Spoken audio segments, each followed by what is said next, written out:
Aku diusir anak kandungku ke kos kumuh karena sakit keras. Tetapi aku tersenyum puas karena aku tahu, mereka baru saja membuang satu-satunya jalan mereka menuju kebahagiaan. Sebelum kita mulai lebih jauh, coba tulis di kolom komentar, sahabat teras berkisah mendengarkan dari kota mana saja ya? 1 bulan berlalu, dan bau karangan bunga duka seolah menjadi wewangian permanen di rumah mewahku ini. Dinding-dinding setinggi 3 meter itu, kini terasa seperti penjara mewah yang menjebakku dalam keheningan yang menyesakan. Rumah klasik di Jakarta Selatan ini bukan lagi sarang hangat tempat aku dan suamiku membangun tawa. Ini adalah museum dingin, tempat setiap benda menyimpan kenangan yang terlalu berat untuk kupandangi lama-lama. Aku menahan napas setiap kali melewati ruang kerja mendiang suamiku, berharap bisa menghirup kembali bau samar tembakau dan kopi yang ia tinggalkan. Pagi ini, aku duduk di kursi goyang kesayangan kami, memegang cangkir keramik yang sudah retak di bagian tepinya, kebiasaan aneh yang ia wariskan padaku. Sejak sebulan lalu, aku tidak benar-benar minum kopi. Aku hanya memeluk cangkir itu dan membiarkan panasnya menipu hatiku, memberi janji palsu bahwa masih ada sedikit kehangatan yang tersisa di dunia ini. Keheningan yang menyelimuti rumah ini bukan kosong, melainkan padat, tebal, dan berbobot seperti tirai bludru yang mematikan semua suara. Dulu, keheningan seperti ini hanya terjadi saat kami berdua sedang asyik membaca di sofa panjang itu. Sekarang, keheningan ini adalah suara duka yang berteriak-teriak di telingaku, mengingatkanku bahwa Bapak tidak akan pernah lagi berdeham dari balik koran, atau mengomel lucu karena kunci mobilnya selalu menghilang di tempat yang sama. Aku tahu, Bapak meninggalkanku di sini dengan segalanya. Rumah megah, harta yang lebih dari cukup, dan warisan cinta yang luar biasa. Sayangnya, ia juga meninggalkan panggung drama untuk babak baru yang dimainkan oleh anak kandungku sendiri. Sungguh ironis. Saat aku sedang berjuang menenggelamkan diri dalam duka yang sunyi, dunia luar memaksa masuk melalui suara deru mesin mobil mewah yang tak asing. Itu pasti Rian dan Sita. Anak tunggalku dan menantu yang pernah aku anggap seperti putriku sendiri. Sejak Bapak meninggal, mereka memang rajin berkunjung. Sangat rajin, malah. Terlalu rajin untuk bisa kupercayai sebagai bentuk kasih sayang murni seorang anak. Begitu pintu jati tebal itu terbuka, rumah yang tadinya dingin mendadak terasa dipenuhi oleh aroma parfum mahal yang terlalu menyengat dan tawa yang terlalu dipaksakan. Rian, anakku, masuk lebih dulu dengan kemeja licin dan sepatu kulit mengkilap. Di belakangnya, Sita, menantuku, tampak berseri-seri dalam balutan baju terusan bermerek yang baru dibelinya minggu lalu. Ya ampun, bahkan di tengah suasana berkabung, mereka masih bisa terlihat seperti sedang bersiap menghadiri peragaan busana di pusat perbelanjaan elit di Jakarta. Mama, sudah makan siang, Ma? Seru Sita dengan nada yang ditinggikan, seolah-olah aku ini anak kecil yang bisa lupa makan, atau mungkin asisten rumah tangga yang harus dia tegur. Ia langsung mendekat, memelukku sekilas, pelukan cepat dan sangat hati-hati, jangan sampai merusak lipatan baju mahalnya. Sudah, Nak, kamu ini, aku bukan bayi. Kok, jawabku sambil tersenyum tipis, mencoba menyembunyikan rasa pedih di dadaku melihat drama perhatian mereka. Aku tahu aku tampak kuyu dan lemah, tetapi ingatanku belum pudar. Aku bahkan masih ingat di mana Rian menyembunyikan hasil ujian matematikanya yang jelek saat SMA dulu. Sejak dulu, ia memang pintar menyembunyikan masalah, tetapi bodoh menyembunyikan niat. Rian, yang sekarang lebih mirip manajer investasi ketimbang anakku, mulai mondar-mandir di ruang tamu alih-alih duduk dengan sopan. Ia malah sibuk mengamati lukisan tua koleksi Bapak yang tergantung di dinding. Rumah ini memang keren, ya, Ma. Klasik, berkelas. Padahal, kalau didesain ulang sedikit, bisa jadi unit minimalis yang harganya meroket. Apalagi letaknya di pusat Jakarta begini, katanya, sambil mengelap debu di bingkai lukisan dengan ujung jarinya. Tentu saja, ia tidak benar-benar peduli pada nilai seni lukisan itu. Ia hanya menghitung nilai jualnya dalam miliar. Aku hanya mengangguk, menyisakan tawa dingin di dalam hati. Anakku ini memang tidak pernah berubah. Sejak dulu, segala sesuatu di matanya selalu berangka, berlabel harga, dan harus mendatangkan keuntungan. Bapak sudah melihat sifat ini sejak lama, sifat yang terlalu mencintai uang daripada orang di sekitarnya. Dan Bapak, suamiku yang cerdas dan penuh perhitungan itu, tidak pernah bertindak tanpa rencana cadangan. Begini, Ma. Kami kesini mau membahas soal aset. Semuanya harus rapi. Mama, kan lagi berduka, biar kami yang urus semuanya. Mama tenang-tenang saja, ya, kata Rian, akhirnya duduk di sofa tunggal di hadapanku, sambil mengeluarkan sebuah map dari tas kerjanya yang baru. Tentu saja, kata rapi, di kamus mereka berarti, segera diuangkan dan dibagi dua. Sita mengangguk setuju, memamerkan cincin berlian baru di jarinya yang berkilauan. Iya, Ma. Kami sudah menyusun laporan keuangan bulanan Bapak. Kami lihat banyak sekali aset yang tidur. Sayang, loh, Ma, kalau nggak dimainkan. Tambahnya, menggunakan istilah-istilah bisnis dari buku motivasi yang sering ia baca. Aku hanya bisa menatap Sita tanpa berkedip. Dimainkan? Sejak kapan aset suami yang dibangun dengan keringat puluhan tahun itu menjadi mainan? Saat Rian mulai merinci soal deposito, surat tanah, dan saham yang harus segera dijual, aku hanya mendengarkan sambil menyesap kopi dingin. Aku membiarkan mereka bicara, membiarkan mereka merasa cerdas dan memegang kendali. Inilah momen kecil yang lucu bagiku, menyaksikan dua orang dewasa yang mencoba menipu ibu tua mereka, padahal si ibu sudah membaca gelagat mereka sejak bertahun-tahun yang lalu. Humor memang berfungsi sebagai peredam rasa sakit. Jika aku tidak tertawa diam-diam melihat keserakahan mereka yang telanjang, mungkin aku sudah menangis keras-keras karena pengkhianatan anak kandungku sendiri. Aku ingat betul pesan Bapak, seminggu sebelum ia pergi, di teras rumah ini. Kartika, harta itu seperti air. Kalau kita pegang terlalu erat, ia akan lari melalui sela-sela jari. Tapi kalau kita alirkan untuk kebaikan, ia akan membasahi dan menumbuhkan. Bapak selalu tahu bahwa Rian dan Sita hanya tertarik pada air di tangan kami, bukan pada mata airnya. Ma, Mama dengar, enggak, sih? Kami serius ini, tegur Rian, nada suaranya mulai naik karena aku hanya diam. Matanya menunjukkan sedikit kejengkelan, dan kejengkelan itu adalah kelemahan yang aku tunggu. Kesabaranku memang sedang diuji. Dengar, nak. Semua aku dengar, jawabku lembut. Tapi, semua urusan warisan sudah beres. Bapakmu sudah mengurusnya jauh sebelum ia sakit.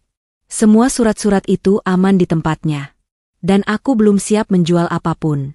Ini peninggalan bapakmu, nak, rumah tempat kita tumbuh di Jakarta ini. Aku sengaja menekankan kata, peninggalan, dengan sangat lambat, sambil menatapnya lurus. Wajah Rian seketika berubah. Senyum palsunya luntur, digantikan oleh kerutan jijik dan kecewa yang tak bisa ia sembunyikan. Aduh, Mama ini, kita nggak bicara soal kenangan, Ma. Kita bicara soal potensi kerugian. Kalau aset ini nggak dicairkan sekarang, nilainya bisa turun. Kami harus mengamankan uang itu. Serunya, hampir membentak. Ia terdengar seperti anak kecil yang permennya direbut. Sita, menantuku, dengan cepat mengambil alih, menepuk lengan Rian, lalu tersenyum manis kepadaku. Mama, Rian itu cuma khawatir. Kami hanya ingin Mama nyaman dan tidak usah pusing memikirkan uang. Biar kami yang mengamankan. Lagi pula, kan, Rian anak tunggal Mama. Cepat atau lambat, ini semua akan jadi milik Rian juga. Kok, bujuk Sita, sambil mencondongkan tubuhnya ke depan, berusaha terlihat tulus. Tulus seperti serigala yang menawarkan bantuan mengurus domba. Insightful, memang benar kata pepatah lama, anak yang serakah tidak akan menunggu kematian orang tua, mereka hanya menunggu kesempatan yang paling tepat untuk mengambil warisan. Aku tahu bahwa perhatian mereka tidak didasari oleh cinta, melainkan perhitungan matematis. Mereka tidak menghormati duka yang kurasakan, mereka hanya melihatku sebagai penghalang yang harus disingkirkan dari tumpukan harta yang mereka anggap sudah menjadi hak mereka. Aku hanya tersenyum samar, senyum yang kuyakin membuat mereka bingung. Aku tidak marah, aku hanya sedih. Sedih melihat betapa jauhnya hati anakku dari cinta seorang ibu. Tapi di balik kesedihan itu, ada setitik ketenangan yang menenangkan jiwaku, sebuah rahasia yang kusimpan rapat-rapat. Mereka tidak tahu bahwa Bapak sudah mengajariku cara bermain catur terbaik, dan aku sudah lebih dulu menggerakkan bentengku ke posisi yang aman. Baiklah, Rian. Sita. Terima kasih atas perhatiannya. Tapi untuk saat ini, aku hanya butuh waktu untuk sendiri dan mendoakan bapakmu. Biarkan semua ini tetap seperti adanya. Ya, putusku, menandakan pembicaraan sudah berakhir. Aku berdiri perlahan, menunjukkan bahwa fisik dan emosiku sudah lelah menghadapi sandiwara mereka. Rian dan Sita terpaksa mengiyakan, namun aku bisa melihat jelas dari mata mereka bahwa ini bukanlah akhir. Mereka hanya menunda. Sita bahkan sempat melirik sekilas ke arah laci meja kerja di ruang baca yang tidak terkunci, saat Rian sibuk mengambil kunci mobil di meja. Itu adalah pandangan cepat, penuh perhitungan, dan sayangnya, tertangkap basah oleh mataku. Malam itu, setelah mereka pergi dan keheningan tebal itu kembali menyelimuti rumah, aku tidak bisa tidur.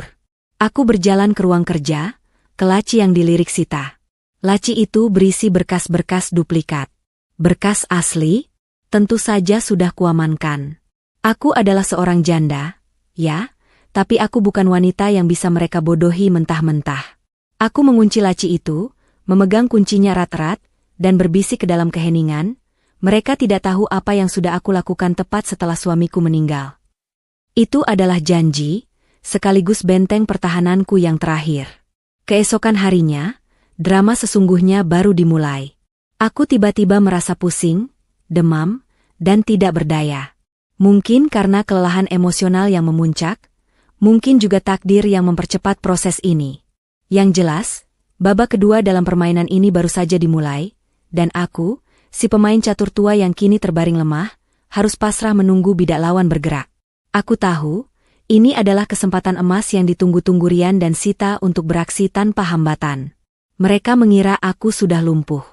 Mereka akan segera tahu betapa salahnya perhitungan mereka. Demam itu datang tanpa permisi, membawa serta rasa dingin yang menusuk sampai ke tulang, seolah-olah seluruh sisa kehangatan di tubuhku ikut pergi bersama Bapak. Aku terperangkap di bawah selimut tebal, tubuhku menolak diajak kompromi, merasakan sensasi aneh di mana arwahku seolah sudah berpisah, hanya menyisakan daging yang lemah di atas ranjang king size ini. Rasanya sungguh ironis. Aku baru saja berhasil menjaga kewarasanku dari rasa duka yang dalam, tapi kini aku harus berhadapan dengan kelemahan fisik yang membuatku tak berdaya. Kabar sakitku sampai ke telinga Rian dan Sita secepat kilat, dan reaksi mereka sama sekali tidak menunjukkan kepanikan. Bukannya panik memikirkan kesehatanku, mata mereka justru bersinar, seolah melihat hadiah Natal yang jatuh dari langit langsung ke pangkuan mereka. Mereka datang ke rumahku di Jakarta dengan kecepatan yang tidak pernah mereka tunjukkan saat Bapak masih ada. Mereka membawa tas ransel besar, entah isinya apa, tapi aku yakin bukan obat flu atau vitamin. Aduh, Mama, kenapa bisa begini, sih? Sita mendekat dengan wajah pura-pura khawatir yang sangat meyakinkan, sambil menyentuh dahiku dengan punggung tangannya yang dingin. Sentuhan itu sangat cepat. Secepat perhatiannya akan segera beralih dari keningku ke laci-laci. Ia membawakanku semangkuk bubur hambar buatan asisten rumah tangga, tetapi tatapannya lebih tertuju pada laci nakas yang terkunci di samping tempat tidur. Humor, aku tertawa pelan, tawa yang hanya bisa didengar di dalam kepalaku sendiri. Bubur itu bahkan tidak enak dan rasanya seperti lem kanji. Aku yakin Sita tidak tahu cara merebus air sampai matang, apalagi memasak bubur. Dan dia pikir aku tidak melihat matanya yang melirik laci itu setiap 5 detik sekali. Mencoba menghitung berapa lama lagi waktu yang ia perlukan untuk mengambil kunci laci. Dasar menantu, mencoba menipu janda yang punya mata elang. Aku nggak apa-apa, Nak. Cuma butuh istirahat, bisikku, suaraku serak dan lemah. Kelemahan ini membuatku harus bermain peran. Semakin lemah aku terlihat, semakin besar rasa percaya diri mereka untuk segera bertindak. Rian, yang lebih praktis dan terus terang tentang motifnya, segera mengambil alih kendali. Ia mulai berbicara dengan nada otoritas yang tidak pernah ia miliki sebelumnya, mengubah kamar tidurku menjadi ruang komando darurat. Sita, kamu jaga Mama di sini. Aku akan memindahkan semua barang penting Mama ke ruang kerja. Ponsel, dompet, kunci-kunci, dan laptop Mama. Semuanya harus aman. Rian menggerakkan tangannya ke udara, menunjuk ke segala arah. Alasannya? Agar Mama bisa fokus istirahat dan tidak terganggu. Aku nggak mau Mama stres karena hal-hal kecil, katanya, sambil memasukkan ponselku ke dalam kantong celana. Aku tahu, itu bohong besar. Mereka ingin aku terisolasi. Mereka ingin menghilangkan semua alat komunikasi yang bisa menghubungkanku dengan dunia luar, dan yang paling penting, alat yang bisa menghubungkanku dengan notaris atau pengacara langganan Bapak. Mereka ingin memastikan tidak ada alarm yang berbunyi ketika mereka mulai membongkar seluruh rumah. Begitu mereka memindahkan semua barangku, aku mendengar langkah kaki mereka mondar-mandir di ruang kerjaku. Mereka berbicara dengan suara berbisik yang keras, yakin bahwa demam telah menulikan pendengaranku. Kamu cari kuncinya. Kunci laci itu pasti di tempat biasa Bapak menyimpannya. Bisik Rian, suaranya terdengar cemas. Aku sudah cari, Rian. Tidak ada di kotak perhiasan, tidak ada di dompet Mama. Apa jangan-jangan dia sudah memindahkan berkasnya?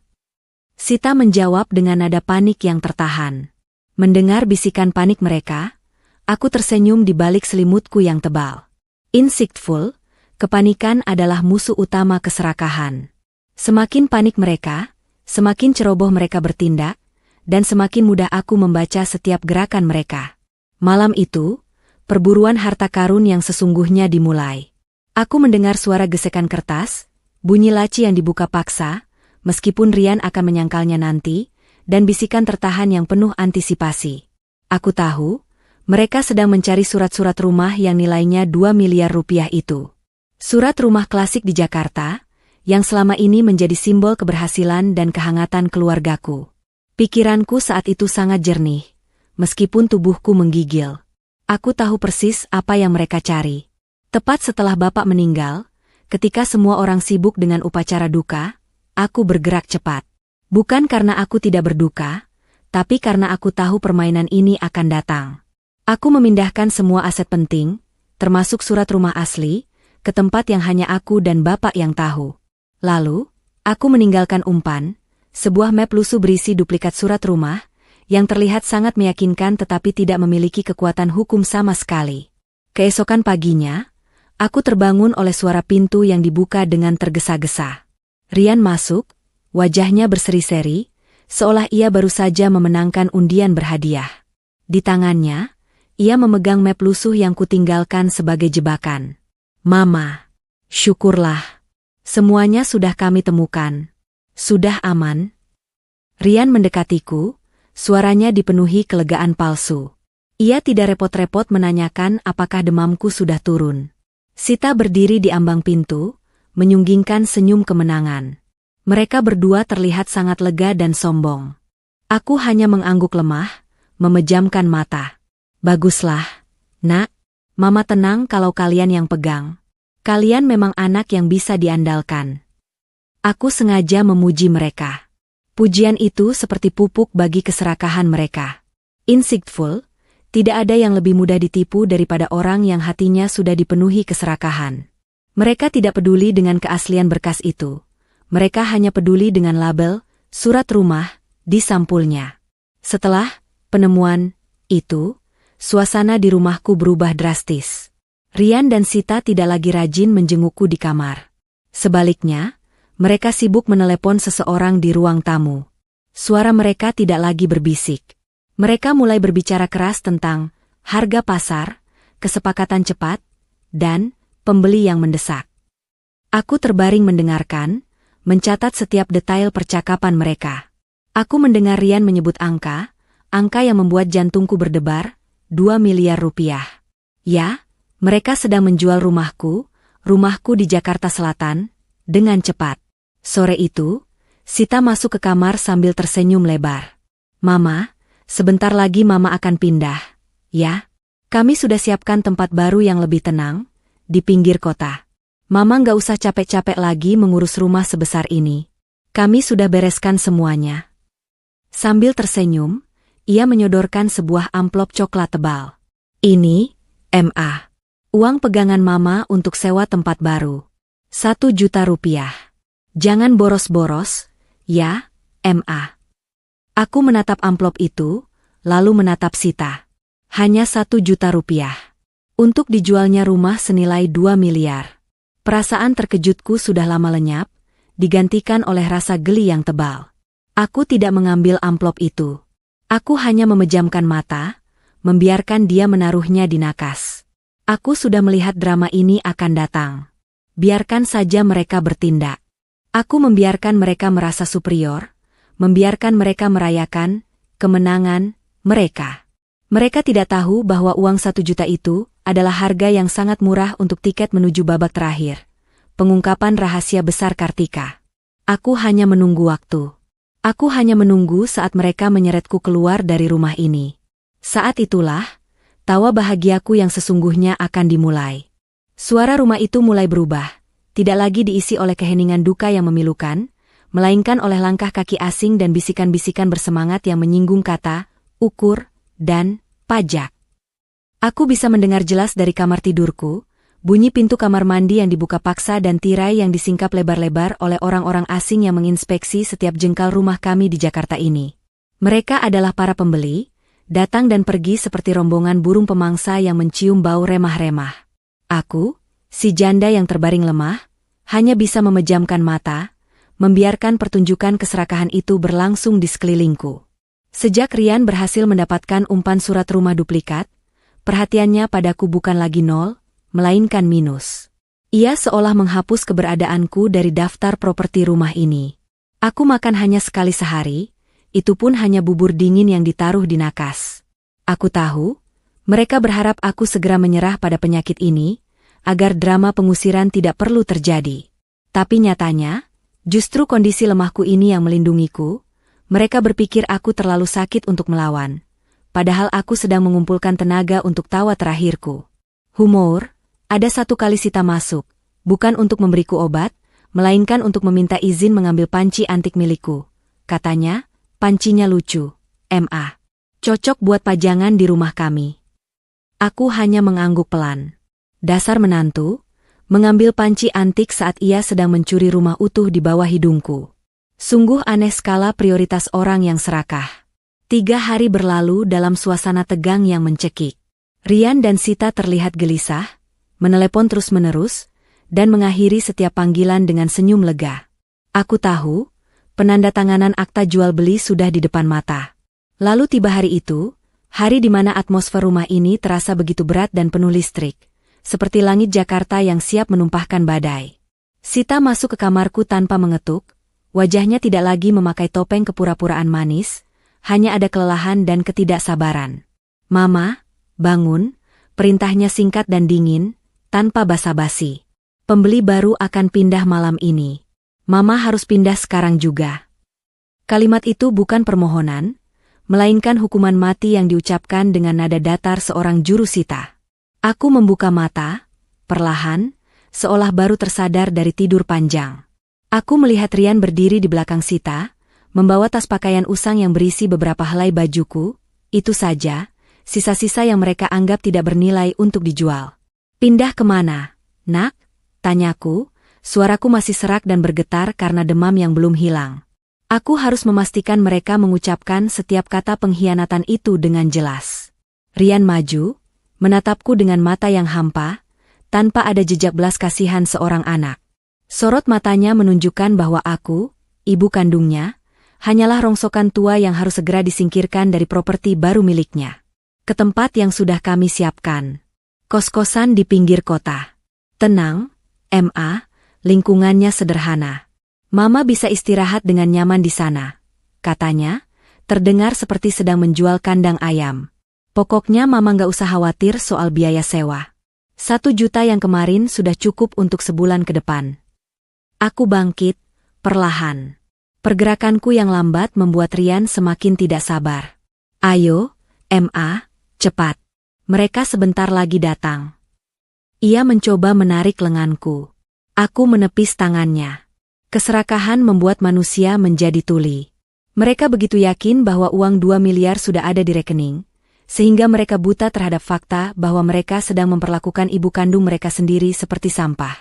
Aku berdiri di lantai marmer yang dingin, lututku gemetar, tapi hatiku teguh. Ini adalah puncak dari penderitaanku, dan aku harus menikmatinya sampai akhir. Tepat pada saat itu, guntur bergemuruh. Lampu rumah berkedip sekali, lalu mati total. Sial, mati lampu, maki Rian, panik. Seolah alam semesta ikut meratapi adegan tragis ini, suara gemericik air mulai terdengar, dan dalam hitungan detik, hujan deras Jakarta tumpah ruah, menghantam atap dan jendela dengan ganasnya. Mama cepat. Sita mendorongku ke arah pintu kamar. Dalam kegelapan dan hujan yang memekakan telinga itu, aku diseret. Rian dan Sita benar-benar menyeretku. Aku, seorang janda berusia 50 tahun yang sedang sakit parah, diseret melewati ruang tamu yang gelap, tempat kami dulu merayakan ulang tahun, tempat bapak melamarku, tempat Rian belajar berjalan. Aku diseret seperti karung beras, tanpa sedikit pun rasa hormat. Ketika kami mencapai teras, angin kencang berhembus, menerpa tubuhku yang tipis. Aku terbatuk keras. Rian membuka paksa pintu depan, dan udara dingin serta percikan air hujan langsung menyambutku. Aku menolak melangkah. Aku berdiri di ambang pintu, basah kuyup oleh percikan hujan, menatap Rian dan Sita yang kini terlihat seperti iblis-iblis basah yang berdiri di bawah cahaya rembulan samar. Ini rumahku, Rian. Anakku, ucapku lirih, dengan nada yang begitu dingin hingga mengalahkan dinginnya hujan. Bukan lagi, Ma. Ini milik orang lain. Mama cuma merepotkan. Kami sudah berbaik hati memberikan Mama uang sewa. Bentak Rian, kehilangan kendali dirinya. Sita, yang memegang payung hanya untuk dirinya sendiri, menimpali dengan kejam, tinggal di sana, di kos kumuh itu. Itu sudah lebih dari cukup untuk Mama. Jangan pernah kembali ke Jakarta. Rian mendorongku dengan kuat. Aku terjatuh di teras kayu yang licin, tas pakaianku terlempar ke genangan air hujan. Aku terbatuk-batuk, merasakan air hujan membasahi seluruh tubuhku, bercampur dengan keringat dingin demam.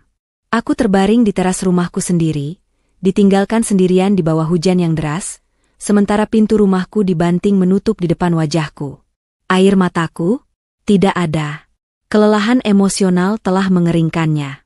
Yang tersisa hanyalah kekosongan, dan di tengah kekosongan itu, sebuah kesadaran besar datang menyerangku. Aku tertawa.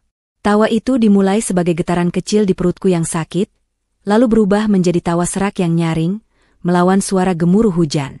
Aku tertawa keras, tawa yang tak wajar, tawa yang membuat Rian dan Sita yang berdiri di balik jendela besar itu menoleh ketakutan.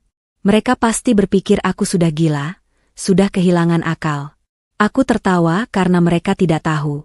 Aku tertawa karena mereka baru saja menukar rumah seharga 2 miliar, yang status kepemilikannya hanya berupa duplikat palsu yang tak bernilai, dengan harga murah, yaitu rasa bangga dan kesombongan mereka. Aku tertawa karena mereka tidak tahu apa yang sudah aku lakukan tepat setelah suamiku meninggal. Insightful.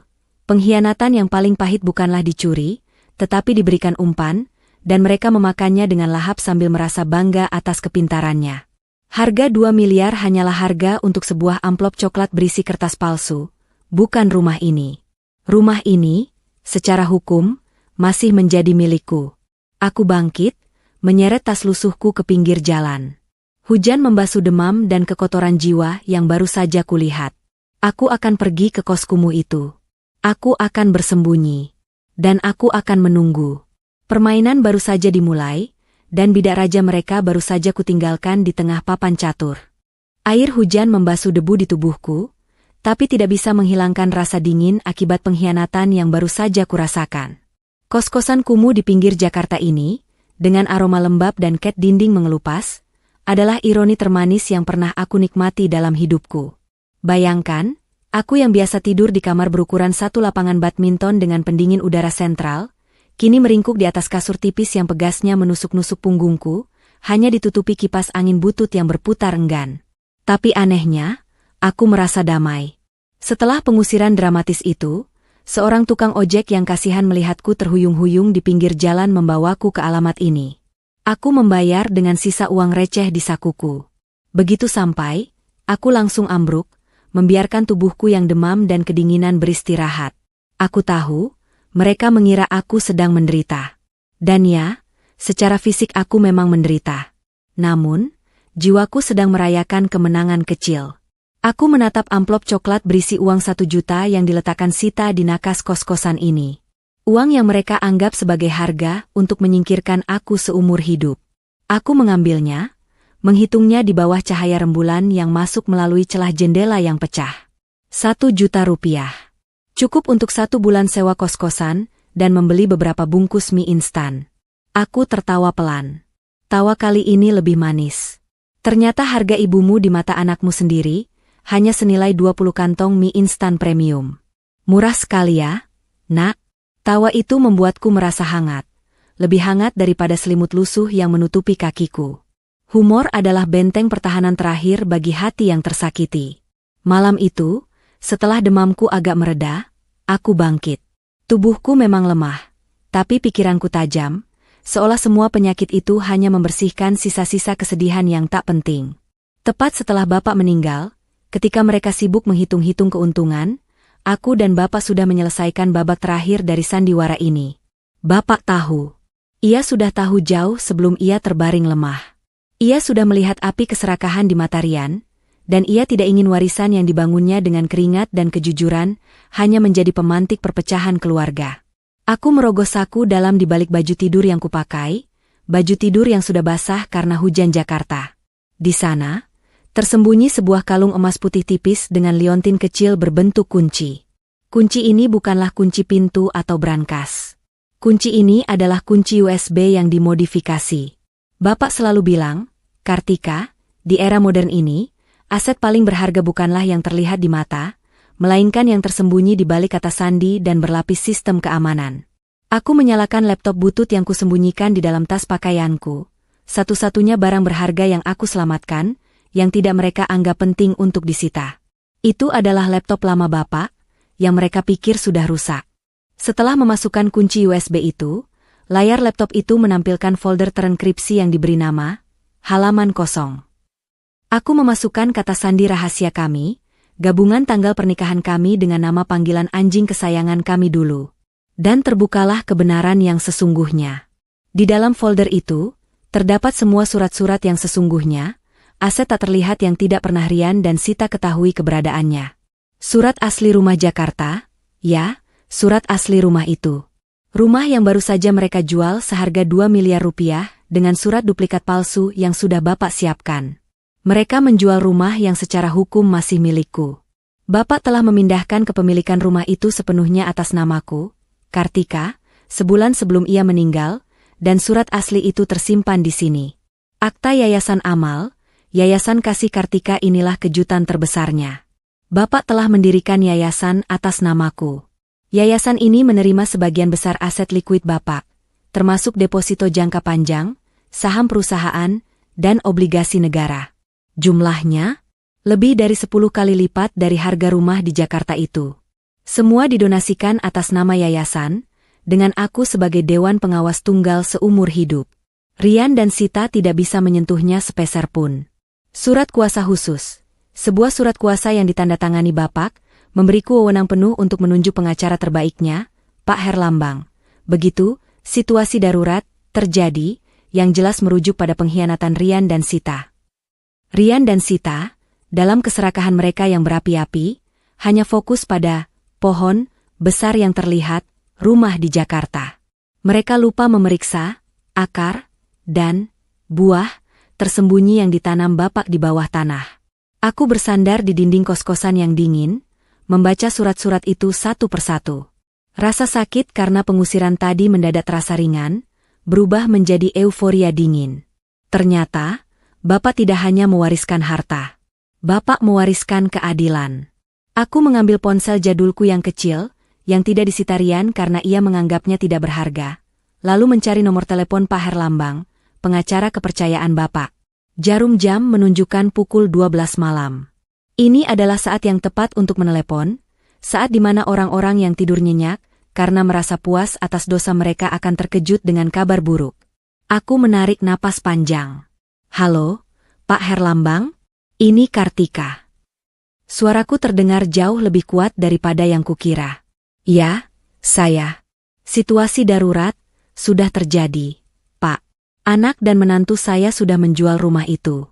Sekarang, saatnya kita mulai babak 2 dari rencana Bapak. Aku menutup telepon, wajahku tersenyum. Demamku sudah benar-benar hilang.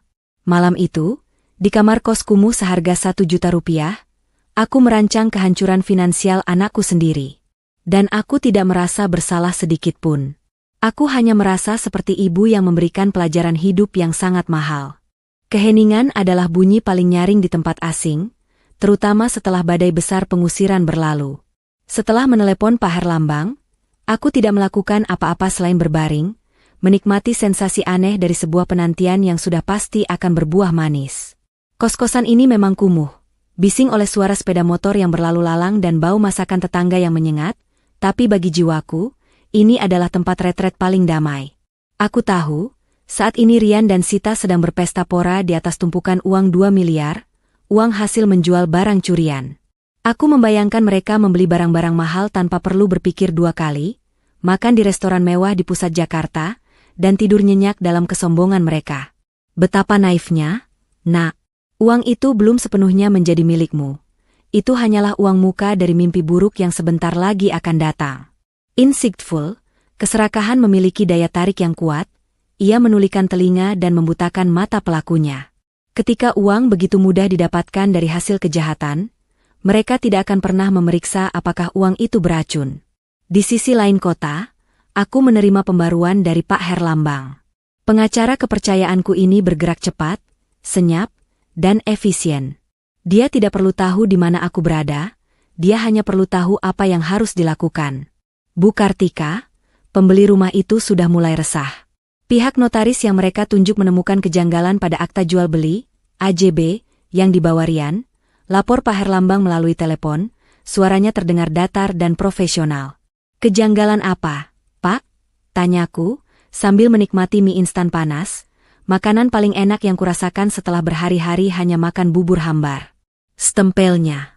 Stempel itu palsu, Bu. Tapi yang paling fatal, NIK, nomor induk kependudukan, ibu yang tercantum di surat duplikat tidak terdaftar dalam catatan terbaru. Mereka tidak bisa memprosesnya di Badan Pertanahan Nasional. Aku tersenyum puas. Ini adalah bagian jenius dari rencana Bapak. Surat palsu itu harus terlihat asli, tapi harus memiliki kecacatan fatal yang hanya bisa dideteksi oleh sistem resmi. Rian terlalu serakah dan terburu-buru, hingga tidak memeriksa detail sekecil itu. Baik, Pak. Biarkan mereka bingung dulu. Jangan lakukan apa-apa, pintaku. Aku ingin Rian dan Sita mencicipi sedikit kepanikan sebelum aku menyajikan hidangan utama. 2 hari kemudian, ponsel bututku berdering, menampilkan nomor yang tidak dikenal. Aku biarkan saja. Aku tahu itu pasti Rian atau Sita, atau bahkan si pembeli yang marah. Tak lama kemudian, ponselku dibanjiri pesan. Humor. Aku duduk di teras kos, membaca pesan-pesan dari Rian yang awalnya sopan, lalu berubah menjadi kesal, dan akhirnya menuntut. Awalnya dia memanggilku, Mama sayang, lalu berubah menjadi, Mama yang terhormat, dan puncaknya menjadi, Nyonya Kartika, tolong angkat teleponku sekarang juga. Sungguh evolusi panggilan yang mahal akibat uang 2 miliar. Aku membalas pesannya dengan sebuah emoji senyum. Hanya itu.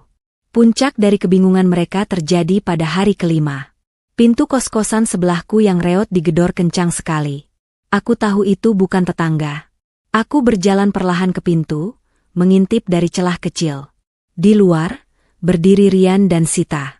Wajah mereka pucat, mata mereka memerah, dan keringat dingin membasahi dahi mereka meskipun hari sudah sore.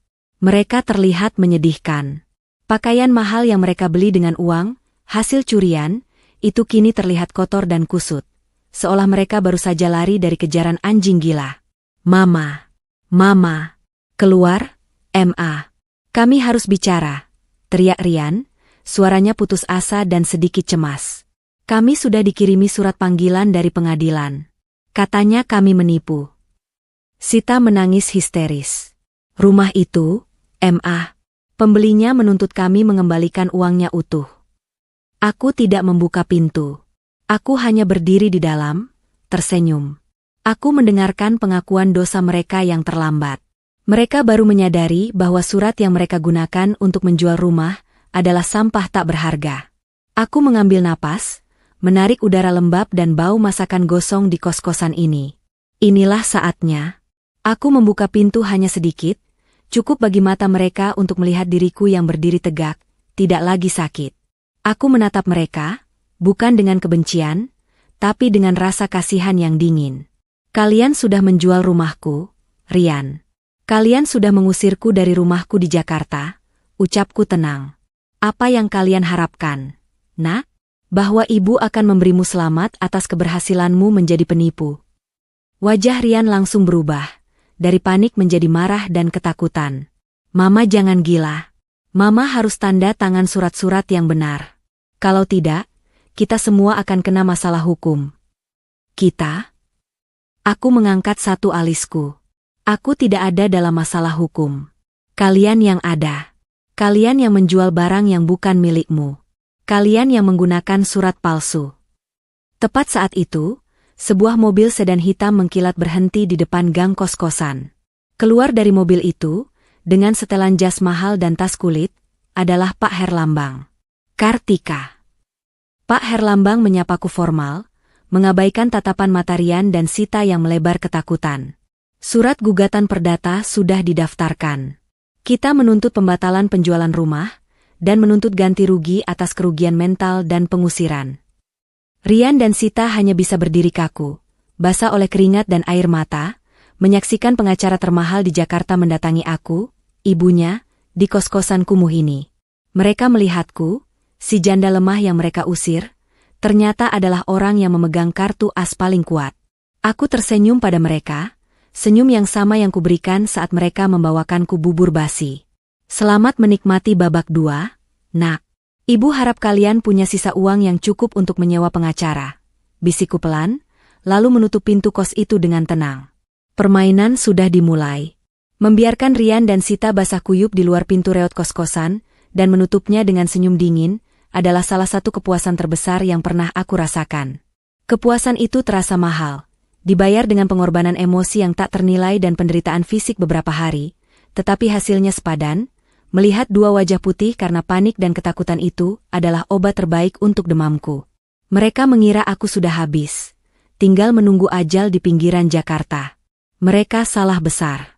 Malam itu, gedoran pintu dan teriakan mereka berhenti. Mereka pergi. Mungkin mencari pengacara, atau mungkin, yang lebih mungkin, mereka pergi menghabiskan sisa uang hasil curian itu untuk menenangkan saraf. Insightful.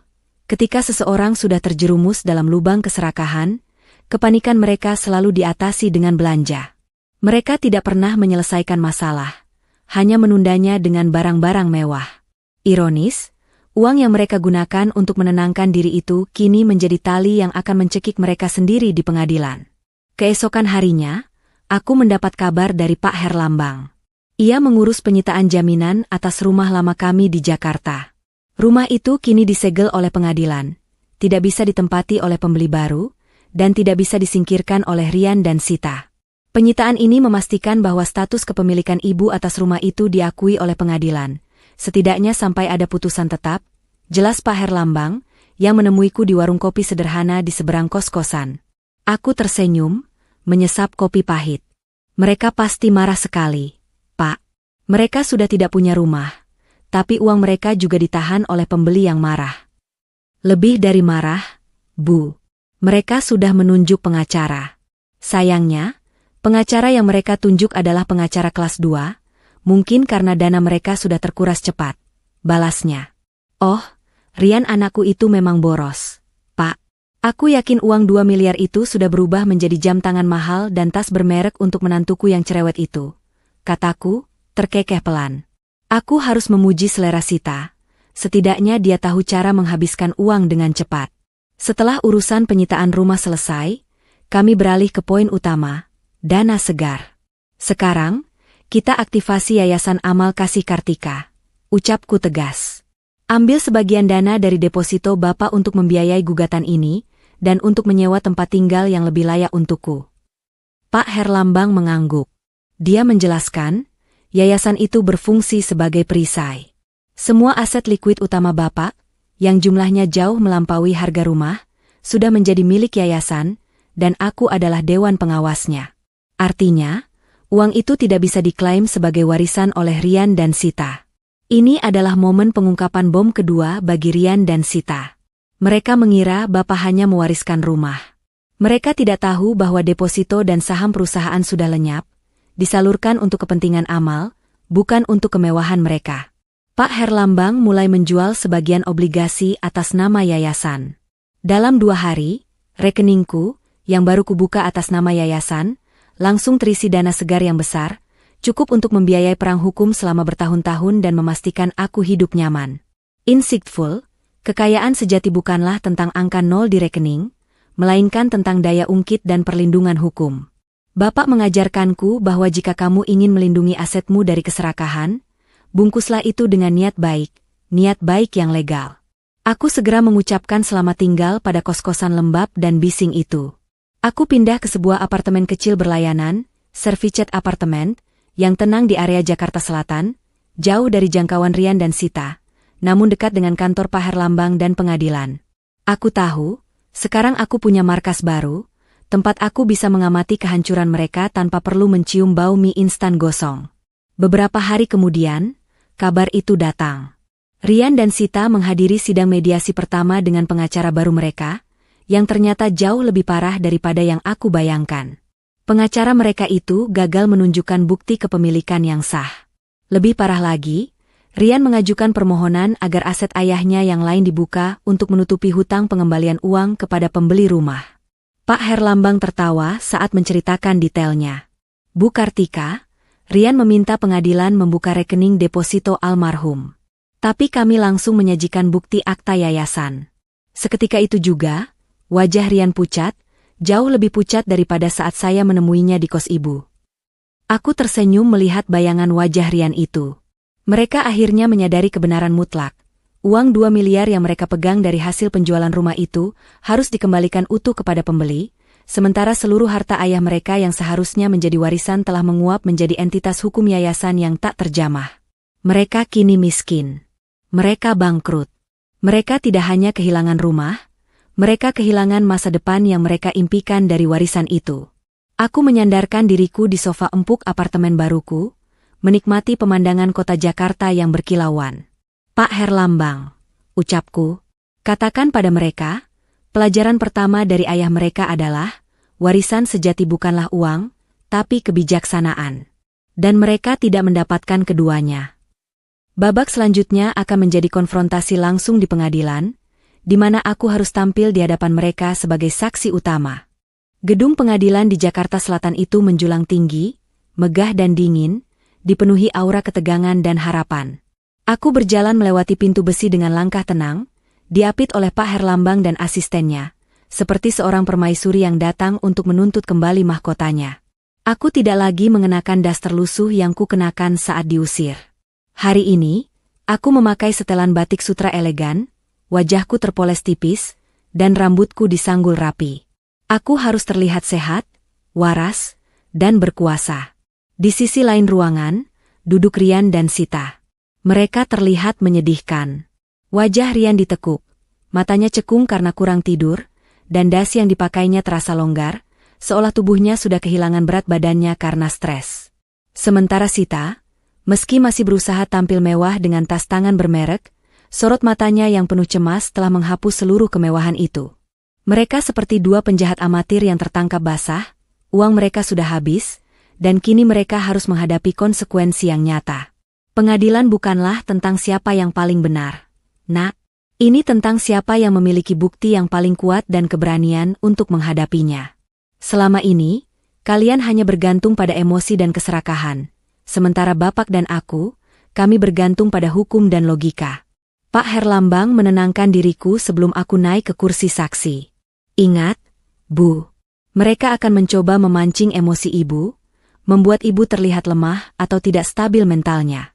Jawab dengan tenang dan fokus pada fakta. Tenang adalah nama tengahku sekarang, Pak, jawabku sambil tersenyum tipis. Aku melangkah ke kursi saksi. Aku bersumpah. Lalu, aku menatap Rian dan Sita, untuk pertama kalinya sejak malam pengusiran itu, tanpa rasa sakit di dada, hanya kekecewaan yang sudah membatu. Pengacara Rian, seorang pria muda dengan jas yang kebesaran, memulai serangannya. Nyonya Kartika, saat almarhum suami Anda melakukan pemindahan hak milik rumah, bukankah Anda sedang dalam kondisi duka yang mendalam? Apakah Anda yakin kondisi mental Anda saat itu 100% prima? Tanyanya, dengan nada meremehkan. Aku tahu ini adalah jebakan mereka, mencoba membatalkan akta rumah dengan alasan aku tidak waras. Terima kasih atas kepedulian Anda, tapi mental saya sangat prima, Tuan Pengacara, jawabku tegas, Suaraku terdengar lantang dan berwibawa di seluruh ruang sidang. Saat itu, duka memang mendalam. Namun, duka tidak membuat saya tuli atau buta. Justru membuat saya lebih jeli. Tambahnya, aku ingin menambahkan, aku bahkan bisa menghitung berapa lembar uang palsu yang disiapkan anakku saat itu, tapi aku menahan diri. Pengacara itu mendesak. Tapi bukankah Rian dan menantu Anda, Sita, yang mengurus semua kebutuhan Anda selama sakit?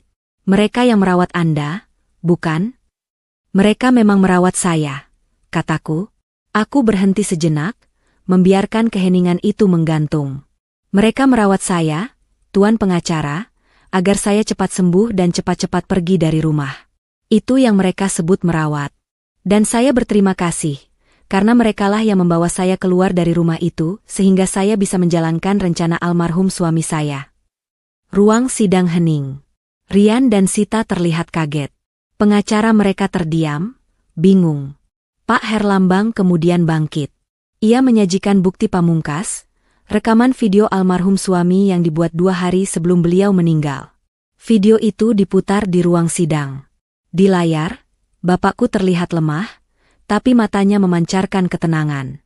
Kartika, jika kamu menonton ini, berarti Rian dan Sita sudah melakukan apa yang kita khawatirkan.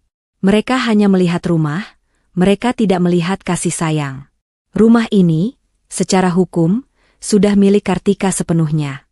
Kami sudah tahu niat kalian, Nak. Maaf, ini bukan hukuman, ini pelajaran. Warisan ayah yang sebenarnya adalah yayasan amal yang kamu kelola. Hidup yang kami jalani bukan tentang uang, tapi tentang ketenangan hati. Setelah video itu berakhir, air mata menetes di wajah beberapa orang di ruangan itu, tapi bukan dari wajahku. Air mata itu berasal dari Rian, yang kini menundukkan kepalanya dalam-dalam, bukan karena duka, tapi karena malu yang amat sangat. Sita hanya menatapku dengan kebencian yang telanjang. Yang mulia hakim, Pak Herlambang berbicara. Bukan hanya bukti surat asli, tetapi juga kesaksian lisan dan rekaman almarhum telah membuktikan bahwa pemindahan hak milik adalah sah, dan penjualan yang dilakukan Rian dan Sita menggunakan dokumen palsu adalah penipuan murni. Aku tersenyum puas. Ternyata, drama keluarga lebih seru daripada sinetron yang biasa kutonton di televisi. Hakim memutuskan skors untuk musyawarah. Ketika sidang dibuka kembali, putusan diumumkan. Penjualan rumah dibatalkan sepenuhnya. Rumah itu kembali secara sah menjadi milikku, Kartika. Dan Rian serta Sita diwajibkan mengembalikan seluruh uang hasil penjualan kepada pembeli. Jika tidak mampu, aset mereka, termasuk barang-barang mewah yang baru mereka beli, akan disita. Rian, yang tidak bisa menahan kekalahan itu, tiba-tiba berdiri. Mama tidak bisa melakukan ini. Kami anak Mama, teriaknya, penuh keputusasaan. Aku menatapnya lurus. Dulu, saat kalian menyeretku keluar rumah di tengah hujan deras, apakah kalian ingat kalau aku adalah Mama MU? Aku ini bukan ibumu yang sakit dan lemah lagi, Nak. Aku adalah Kartika. Dan sekarang, aku telah memberimu pelajaran hidup yang paling berharga. Aku berdiri, memberikan senyum tenang terakhir, lalu berbalik dan meninggalkan ruang sidang. Keadilan sudah ditegakkan. Tapi, pekerjaan ini belum sepenuhnya selesai. Aku masih memiliki satu rencana terakhir, yayasan. Kemenangan di pengadilan terasa lebih sunyi daripada yang aku bayangkan. Setelah semua gedoran pintu, teriakan histeris, dan perdebatan hukum, tiba-tiba keheninganlah yang mengambil alih, seolah alam semesta sendiri menarik napas lega. Aku kembali ke apartemen berlayanan yang tenang di Jakarta Selatan. Rumahku sudah kembali, tetapi aku memutuskan untuk tidak terburu-buru kembali ke sana. Aku ingin rumah itu benar-benar bersih dari energi tamak yang ditinggalkan Rian dan Sita. Aku menghabiskan beberapa hari dengan beristirahat total, memulihkan diri dari sakit keras yang, ironisnya, menyelamatkan seluruh hartaku. Aku tahu, sekarang giliran Rian dan Sita yang sakit. Sakit karena malu, karena kebangkrutan, dan karena kenyataan bahwa mereka telah kehilangan segalanya. Kekalahan finansial yang parah dapat mengubah seseorang lebih cepat daripada khotbah agama terpanjang. Dulu mereka datang kepadaku untuk mencari uang, sekarang mereka datang untuk mencari jalan keluar. Ponselku mulai kembali ramai, Tapi kali ini bukan dari pembeli rumah yang marah, melainkan dari nomor tidak dikenal. Mama, ini Rian. Mama angkat teleponku, Ma. Kami benar-benar sudah tidak punya apa-apa lagi. Pesannya, singkat dan memelas. Aku biarkan pesan itu tak terjawab. Aku tidak ingin mendengar air mata buaya mereka. Aku ingin mereka merasakan dinginnya konsekuensi, bukan kehangatan pengampunan yang instan. Sita mengirimiku pesan yang lebih panjang, penuh permintaan maaf palsu, menyalahkan keadaan dan menuduh pengaruh buruk yang tidak jelas. Aku tersenyum kecil melihat pesan Sita. Dia tetap Sita yang sama. Penipu ulung yang selalu mencari kambing hitam, bahkan saat kambing itu adalah suaminya sendiri. Fokusku kini beralih sepenuhnya pada Yayasan Amal Kasih Kartika. Inilah inti dari pelajaran yang Bapak berikan, dan inilah warisan terbesarku. Pak Herlambang menjadwalkan pertemuan pertamaku sebagai Dewan Pengawas. Kami bertemu di kantor yayasan yang sederhana, jauh dari kemegahan pengadilan atau kantor pengacara. Bapakmu dulu bilang, aset kita jangan pernah menjadi beban bagi anak kita. Kenangku pada Pak Herlambang, menatap plakat yayasan di dinding. Dia takut, jika uang itu diberikan langsung, Rian akan menjadi pemalas yang serakah. Dan benar saja, tanpa uang pun ia sudah serakah. Lalu apa langkah ibu selanjutnya? Tanya Pak Herlambang. Aku ingin membangun panti Ureda, panti jompo, yang indah, Pak. Di lahan kosong milik kita di Bogor. Panti yang nyaman, modern, dan penuh kasih sayang. Panti Ureda terbaik di Jawa Barat. Ujarku, mataku berkaca-kaca. Saat aku terbaring sakit, aku sadar betapa rapuhnya orang tua, dan betapa berharganya kasih sayang sejati. Aku ingin tempat itu menjadi rumah bagi orang tua lain yang mungkin tidak seberuntung diriku. Pak Herlambang menyambut rencanaku dengan antusias. Kami mulai menyusun anggaran besar untuk pembangunan panti Ureda tersebut, yang secara efektif mengikat dana yayasan dalam proyek yang sangat besar. Rian dan Sita tidak akan bisa menyentuh uang ini selamanya. Inilah balasan sejati Kartika. Aku tidak akan memenjarakan mereka, tapi aku akan menggunakan uang yang mereka dambakan untuk menciptakan kebaikan, tepat di depan mata mereka. Setelah semua rencana yayasan tersusun rapi, tibalah saatnya untuk hadiah terakhir bagi Rian dan Sita. Aku meminta Pak Herlambang mengirimkan surat formal ke alamat mereka. Mereka kini terpaksa menyewa di kontrakan kecil, setelah apartemen sewaan mereka disita. Surat itu berisi tawaran pekerjaan. Ini tawaran yang adil, Bu? Tanya Pak Herlambang, sedikit ragu. Ini adalah ujian terakhir, Pak. Ujian ketulusan, jawabku. Surat itu menawarkan mereka berdua posisi sebagai staf umum di proyek pembangunan panti Ureda di Bogor. Rian sebagai staf administrasi gudang, Sita sebagai petugas kebersihan dan perawatan kebun. Gaji yang ditawarkan adalah UMR, dengan akomodasi sederhana di lokasi proyek. Aku tersenyum puas. Dulu mereka mengusirku ke kos kumuh hanya dengan 1 juta. Sekarang aku menawarkan mereka pekerjaan yang benar-benar kotor dan melelahkan, tapi dengan gaji yang halal. Aku menyertakan catatan tulisan tangan di akhir surat itu, hanya untuk Rian. Nak Rian, ayahmu dan aku bukan tidak meninggalkan warisan. Kami meninggalkan 2 hal. Kasih sayang yang kamu tolak, dan pekerjaan mulia yang kamu abaikan. Ambillah pekerjaan ini, Nak. Belajarlah bagaimana uang itu didapatkan dari keringat, bukan dari air mata ibumu.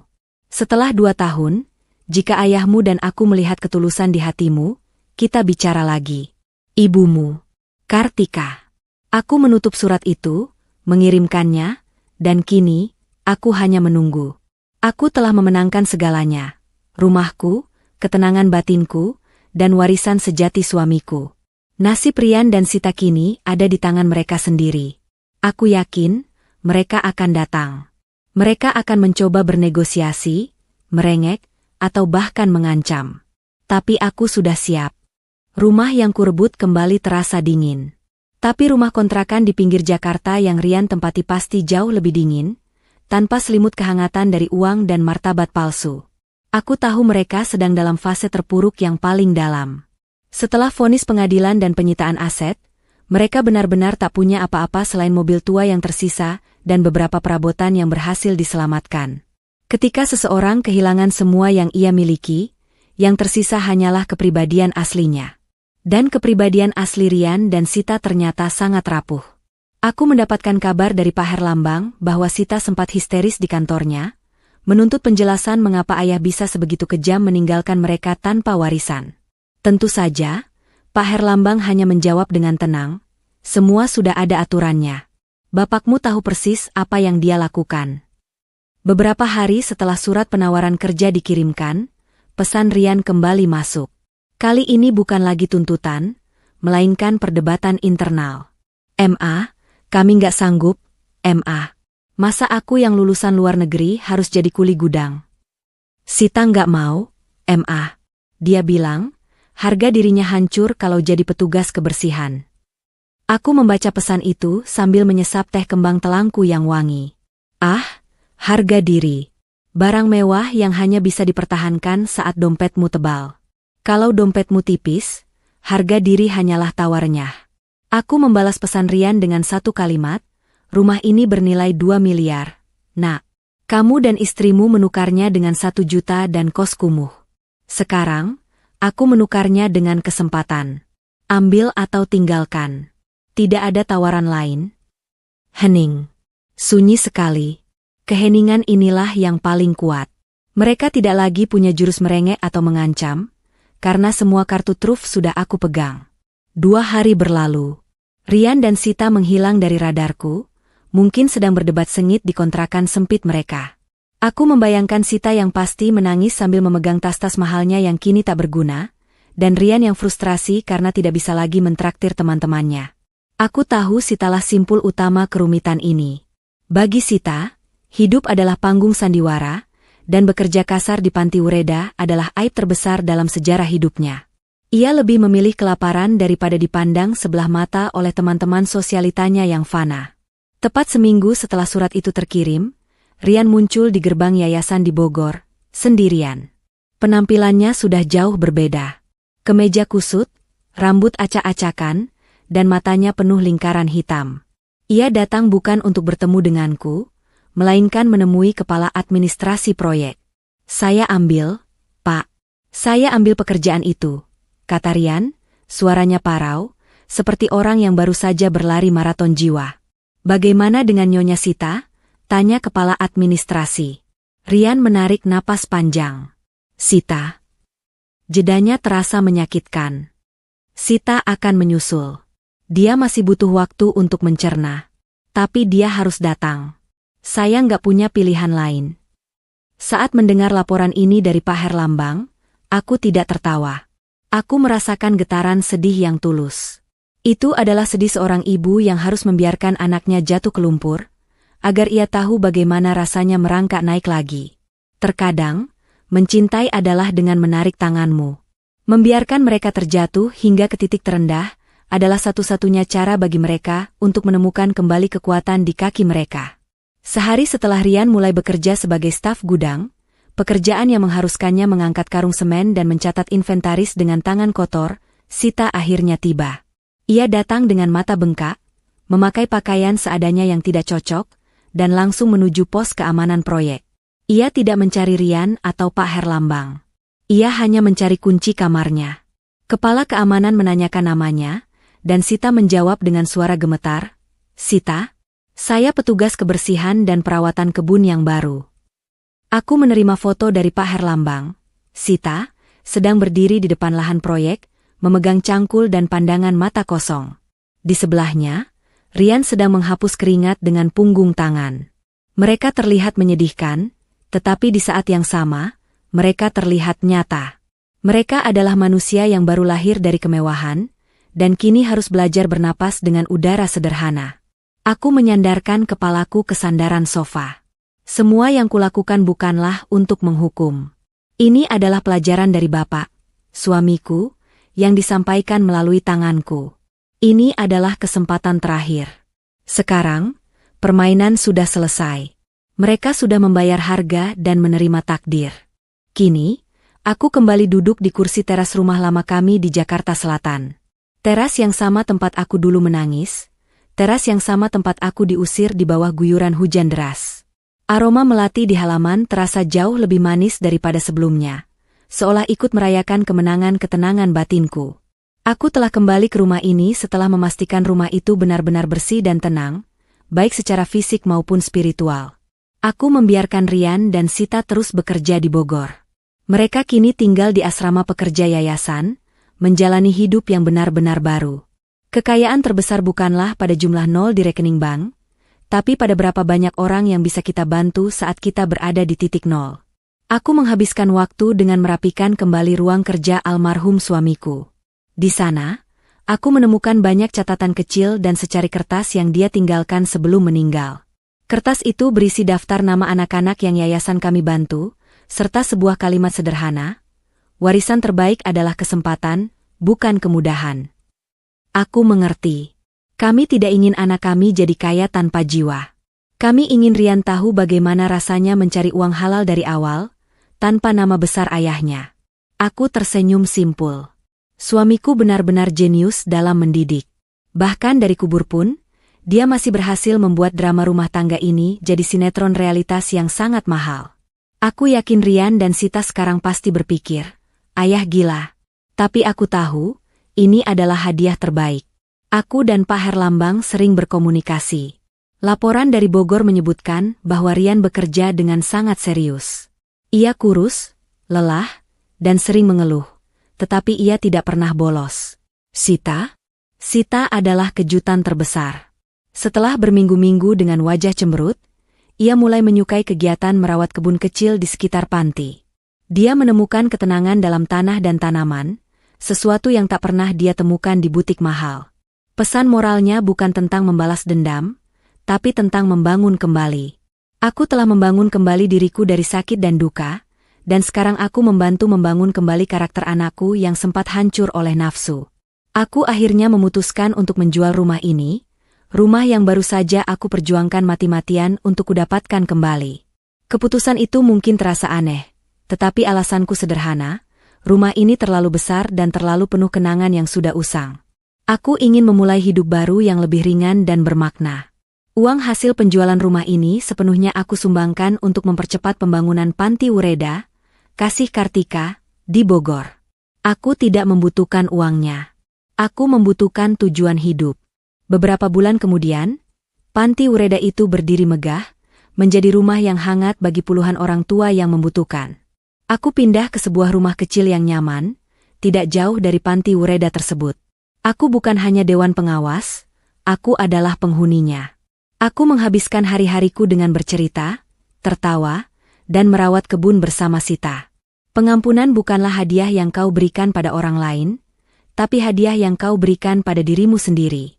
Aku memaafkan Rian dan Sita, bukan karena mereka pantas, tetapi karena aku pantas mendapatkan ketenangan. Suatu sore, Sita datang kepadaku. Wajahnya berseri, tidak ada lagi riasan tebal atau pakaian mahal. Ia membawa segelas teh hangat dari kebun yang ia rawat. "Mama, aku minta maaf," ucapnya, tulus. Tidak ada kata pembelaan atau air mata drama, hanya pengakuan murni. "Aku baru sadar, selama ini aku nggak pernah hidup. Aku hanya pura-pura kaya. Terima kasih, Ma." Aku meraih tangannya dan tersenyum. Rian kini menjabat sebagai manajer logistik panti, pekerjaannya bersih dan dia bangga. Mereka tidak kaya, tapi mereka bahagia dan memiliki martabat. Aku tidak perlu 2 miliar. Aku hanya perlu melihat anakku menemukan kembali jalannya. Tawa yang kuucapkan saat aku diusir di bawah hujan deras itu bukanlah tawa kemenangan atas penderitaan mereka, melainkan tawa kemenangan atas diriku sendiri. Aku tertawa karena aku tahu, mereka baru saja melakukan kesalahan terbesar dalam hidup mereka, dan aku tertawa karena aku tahu, Bapak dan aku sudah menang. Kami telah berhasil mengajarkan pelajaran paling mahal tanpa kehilangan cinta. Dan begitulah, kisahku sebagai janda yang sakit dan diusir berakhir, bukan di kos kumuh, melainkan di rumah baru yang penuh kasih, dikelilingi oleh keluarga besar yang kupilih sendiri, dan anakku yang kembali menemukan jati dirinya.